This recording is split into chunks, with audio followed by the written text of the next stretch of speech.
இந்த natural farming அப்படின்னு சொல்றாங்க இல்லையா, அப்படின்னா என்ன? இது வந்துட்டு இயற்கை மரபு விவசாயம். நம்ம வந்துட்டு ஒண்ணுமே எக்ஸ்ட்ராவா பண்ண தேவையில்லை. இயற்கையாகவே நம்ம வந்து விவசாயம் பண்றோம். இயற்கையில் இருக்கிறத வச்சே நம்ம வந்துட்டு விவசாயம் பண்றோம். நம்மளோட இந்த பயிர் கால்நடைகள் எல்லாமே நம்ம நேச்சுரல் பயோடைவர்சிட்டி இருக்கு பாத்தீங்களா, இதுக்கு மேல நம்பிக்கையை வச்சுதான் இந்த இயற்கை மரபு விவசாயம் பண்ண போறோம். இதுல வந்துட்டு குறிக்கோள் என்ன அப்படின்னு பாத்தீங்கன்னா, முடிஞ்ச அளவுக்கு ரசாயனம் கலக்காத பூச்சிக்கொல்லிகள் உரங்கள் யூஸ் பண்ணாம மொத்தமாவே வந்து இயற்கையிலிருந்தே கிடைக்கிற பொருட்களை வச்சுதான் பூச்சிக்கொல்லியும் சரி உரமும் சரி நம்ம தயாரிச்சு நம்ம செடிகளுக்கும் கால்நடைகளுக்கும் கொடுக்க போறோம். ஏன்னா நமக்கு வந்துட்டு பூமி தாய் வந்து ரொம்பவும் நிறையவே தராங்க. ஆனா நம்ம திரும்பி என்ன தரோம்னு பாத்தீங்கன்னா, அந்த ரசாயனம் கலந்த கெமிக்கல்ஸ் தான் நிறைய தரும். அதை வந்துட்டு மாத்தி அமைக்கிறதுக்கு தான் இந்த இயற்கை மரபு விவசாயம் நம்ம ஃபாலோ பண்றோம். Welcome to freedom farming Tamil. நான் தர்ஷினி.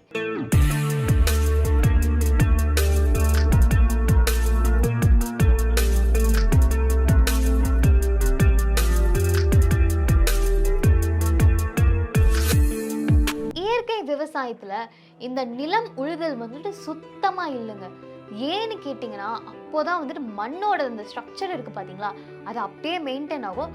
அதுக்கப்புறம் மண்ணோட இந்த பயோடைவர்சிட்டின்னு சொல்றோம் பாத்தீங்களா, அதுவும் வந்துட்டு அப்படியே மெயின்டைன் ஆகிட்டே இருக்கும். முன்னாடி வந்துட்டு மென்ஷன் பண்ண மாதிரி எந்த வித ரசாயனமுமே இல்லாம தான் இந்த விவசாயத்தை முழுக்க பண்ணணும். இந்த பூச்சிக்கொல்லியா இருக்கட்டும் உரமா இருக்கட்டும் எந்த விதமான கெமிக்கல் ப்ராடக்ட்ஸும் நம்ம யூஸே பண்ண தேவையில்லை. இயற்கையிலேயே நமக்கு வந்துட்டு இந்த உரம் பூச்சிக்கொல்லி எல்லாம் கிடைக்குதுங்க. இதுக்கு எக்ஸாம்பிளா என்னன்னா, இந்த அக்னி அஸ்திரம் இருக்கு, ஜீவாமிர்தம் இருக்கு. ஏன் சிறந்த பூச்சிக்கொல்லியா நம்ம வேப்பிலேயே இருக்குது பாத்தீங்களா. இந்த அதிக ரசாயனம் கலந்த இந்த பூச்சிக்கொல்லிகளும் உரங்களையும் நம்ம யூஸ் பண்ணிக்கிட்டே வந்தோம்னா நம்ம மண்ணில் இருக்க நுண்ணுயிர்கள் சுத்தமா அழிஞ்சு போயிடும். அப்புறம் மண்ணோட வளமும் கெட்டு போயிடும். சரி, இந்த மரபு வழி விவசாயத்துல என்னதான் பயன் இருக்கு? நமக்கு முக்கியமா இந்த உரம் பூச்சிக்கொல்லி இது வாங்குறதுக்கான செலவு கம்மியாயிடுது. இதுல மிகப்பெரிய பெனிஃபிட் என்னன்னு பாத்தீங்கன்னா, இந்த ரெண்டு செலவையும் குறைக்கிறது தான். ரசாயனமே நம்ம யூஸ் பண்ண போறது இல்லையா, அதனால மண்ணோட வளமும் நல்லா அதிகரிக்கும், மண்ணில் இருக்க நுண்ணுயிர்களும் நிறைய பெருகும், நம்மளோட சுற்றுச்சூழல் நல்ல பாதுகாப்பா இருக்கும்.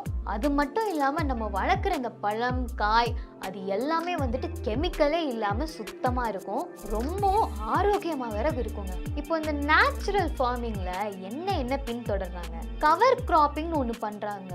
அதாவது மூடு பயிர்கள். இது எதுக்கு யூஸ் பண்றாங்கன்னா, இந்த சாயில் எரோஷன்லாம் ஆகாதுங்க, மண்ணோட வளமும் நல்லாவே பெருகும், களை செடிகளுக்கு வளர்றதுக்கு இடமே இருக்காது, அதனால களை செடிகள் பிரச்சனையும் நமக்கு அண்டாது. மண்ணோட ஈரப்பதம் இருக்கு பாத்தீங்களா, அது வந்துட்டு நல்லாவே மெயின்டைன் ஆகும். இப்போ இந்த மூடு பயிர்கள் அந்த கவர் கிராப்ஸ் அது என்னன்னு பாத்தீங்கன்னா, பீன்ஸ் ஓட்ஸ் இந்த புல் வகைகள்லாம் இருக்கு பாத்தீங்களா, அதுக்கப்புறம் வந்துட்டு இந்த கடுகு, இது எல்லாம் தான் மூடு பயிர்கள். இதை வந்துட்டு மோஸ்டா ஆஃப் சீசன்ல தான் வளர்ப்பாங்க. ஏன்னா நம்மளோட எய்ம் வந்து இதுல இருந்துட்டு அறுவடை பண்ணி லாபம் பண்ணணும்னு இல்லை இல்லையா. இயற்கை வழியா நம்ம வந்துட்டு இந்த களை செடிகள் வராம தடுக்கிறதுக்கு, முன்னாடி சொன்ன மாதிரி சாயில் எரோஷன் ஆகாம இருக்கிறதுக்கு, மண்ணோட ஈரப்பதம் மெயின்டைன் பண்றதுக்கு, இதுக்கு தான் இந்த கவர் கிராப்ஸ் அதாவது மூடு பயிர்களை நம்ம யூஸ் பண்றோம். அடுத்து வந்து மல்ச்சிங். இது வந்துட்டு மண்ணோட ஈரப்பதத்தை தக்க வச்சுக்கும், மண்ணை சீக்கிரம் காயாமலையும் பார்த்துக்கும்.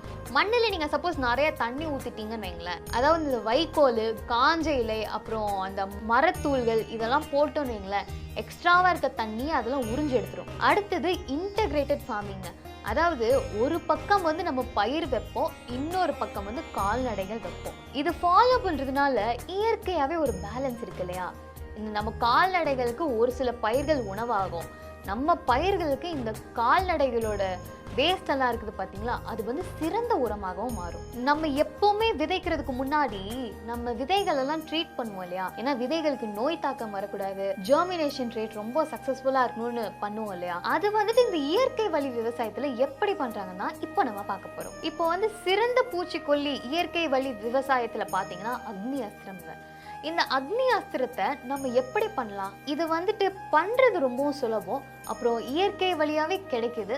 நமக்கு இந்த ப்ராடக்ட்ஸை வந்து நீங்க ஒரு அக்ரிகல்ச்சர் லேண்ட் வச்சிருக்கீங்கன்னா சுலபமா கிடைச்சிருங்க. 1 கிலோ வேப்பிலை எடுத்துக்கோங்க, 20 லிட்டர் கோமியம், 50 கிராம் புகையிலை பொடி, 50 கிராம் பச்சை மிளகாய், 50 கிராம் பூண்டு பேஸ்ட். இதை வந்துட்டு 48 மணி நேரம் லோ ஃப்ளேம்ல விட்டுருங்க. காலை மாலை இருவேளை மட்டுமே ஒரு 2 நிமிஷம் போல இதை நல்லா கிளறி விட்டுருங்க.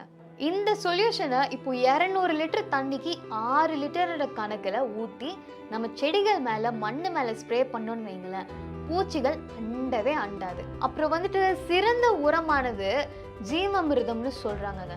இதை வந்துட்டு இப்போ நம்ம எப்படி பண்ணலான்னா, மாட்டு கோமியம், வெல்லம், கடலை மாவு, மாட்டு சாணம் இது எல்லாமே கலந்து நம்ம செடிகளுக்கு கொடுத்தோன்னு வைங்களேன், அது ரொம்பவுமே நல்லா வளருமா. இதை வந்துட்டு இப்போ எப்படி பண்ணலான்னா, ஒரு 10 கிலோ மாட்டு சாணம் எடுத்துக்கோங்க, 8லேருந்து 10 லிட்டர் அளவுக்கு கோமியம், 1.5லேருந்து 2 கிலோ வரைக்கும் வெல்லம், அதே அளவில் வந்துட்டு கடலை மாவு, அப்புறம் 180 லிட்டர் தண்ணி. இது எல்லாத்தையுமே எடுத்து ஒரு ட்ரம்ல கொட்டிக்கோங்க, நல்லா கலக்கி விட்டுருங்க. ஒரு 2லேருந்து 3 நாள் வரைக்கும் நல்ல நிழல் படுற இடமா வச்சுக்கோங்க. தினமும் காலை மாலை இருவேளையும் வந்துட்டு இதை நம்ம நல்லா கலக்கி விட்டுக்கணும். கவர் பண்ணணும் இல்லையா, அதனால ஒரு சாக்கு மூட்டை மட்டும் மேலே போட்டு கவர் பண்ணி வச்சுக்கோங்க. 2-3 நாட்களுக்கு அப்புறம் வந்துட்டு இதை வந்து நீங்கள் உங்கள் செடிகள் மேலே ஸ்ப்ரே பண்ணலாம். இது வந்துட்டு ஒரு நல்ல உரம். இதை நீங்கள் தெளிச்சிங்கன்னா நல்ல ரிசல்ட் கிடைக்கும். இதை நீங்கள் இப்போ எப்படி யூஸ் பண்ணலாம் அப்படின்னு பார்த்தீங்கன்னா, மாதத்துக்கு 2 தடவை யூஸ் பண்ணலாங்க. 1 ஏக்கருக்கு 200 லிட்டர் கணக்கு. நீங்கள் இது எப்போ விடணும்னா, இந்த தண்ணி விடுறீங்க பார்த்தீங்களா, அதே சமயத்தில் இதையும் நீங்கள் கொடுக்கலாம். பயிரை நடுறதுக்கு முன்னாடியே இந்த லிக்விடை எடுத்துட்டு நம்ம அந்த மண்ணில் கலந்துடணுங்க. இந்த நேச்சுரல் ஃபார்மிங் மெத்தடை வந்துட்டு நம்ம நாட்டில் இருக்க பல விவசாயிகள் ஃபாலோ பண்ணிட்டு வராங்க. டாங்னு ஒரு டிஸ்ட்ரிக்ட் இருக்குது, இதில் முழுக்க இருக்க விவசாயிகள் எல்லாருமே வந்துட்டு இந்த இயற்கை வழி விவசாயம் தான் ஃபாலோ பண்ணுறாங்களாம். இந்த முறையானது நம்ம விவசாயிகளோட வாழ்க்கையில் ஒரு பெரிய திருப்பத்தை கொண்டு வரும். இந்த வீடியோ வந்துட்டு உங்களுக்கு தெரிஞ்ச விவசாயிகள்கிட்ட ஷேர் பண்ணுங்கள், அது கண்டிப்பாக அவங்களுக்கு யூஸ்ஃபுல்லாக இருக்கும். உங்களுக்கு உங்களோட 1 ஏக்கர் நிலத்தில் மாதத்தில் லட்சக்கணக்கில் சம்பாதிக்கணும்னு வைங்களேன், அப்போ வந்துட்டு கீழே டிஸ்கிரிப்ஷனில் நம்மளோட ஆப் இருக்குது, அந்த ஆப்பை டவுன்லோட் பண்ணிவிட்டு நம்ம கோர்ஸில் ரெஜிஸ்டர் பண்ணிக்கிட்டிங்கன்னா நீங்களும் இந்த மெத்தட்ஸ் எல்லாம் தெரிஞ்சுக்கலாம். உங்களுக்கு வந்து இந்த மாதிரி நிறைய விஷயம் தெரிஞ்சுக்கணும் அப்படின்னா ஃப்ரீடம் ஃபார்மிங் தமிழ் சேனலுக்கு சப்ஸ்கிரைப் பண்ணிக்கோங்க. இன்னும் உங்களுக்கு வேறு ஏதாவது இன்ஃபர்மேஷன் வேணும் அப்படின்னா கீழே காமெண்ட் பாக்ஸில் போடுங்க, நாங்கள் அதுக்கு ஏற்றாப்புல வீடியோ போடுறோம்.